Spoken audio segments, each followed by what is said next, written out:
Partai final pada turnamen bola voli Wirotama Cup ketiga berlangsung dengan cukup seru ya. Tim Citrun Desa Pedawa Kecamatan Banjar Buleleng menang telak 3-0 atas tim Kobra Desa Banjarasem Kecamatan Seririt Buleleng pada Jumat malam.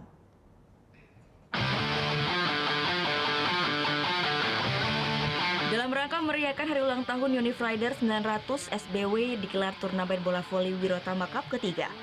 Pada partai final mempertemukan Citron dan Kobra yang berasal dari Kecamatan Banjar dan Kecamatan Seririt Buleleng. Sejak set pertama dimulai, pertandingan pun berlangsung seru dan menarik. Kejar-kejaran poin masing-masing tim pun berlangsung cukup ketat, namun akhirnya tim Citron berhasil taklukkan tim Kobra dengan skor 3-0. Dengan mengalahkan tim Kobra, maka tim Citron dari Desa Pedawa berhasil menjuarai Wirotama Cup ketiga pada tahun ini.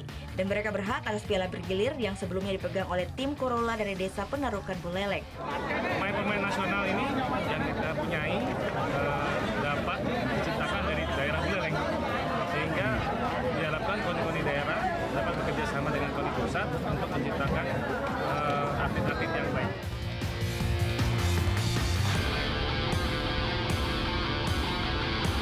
Turnamen yang digelar oleh Unif Rider 900 Satya Bakti Wirotama ini sebagai bentuk untuk menghidupkan olahraga voli di Buleleng yang lama tidak digelar oleh pemerintah. Diharapkan dengan adanya turnamen bola voli seperti ini, banyak bibit-bibit muda bermunculan.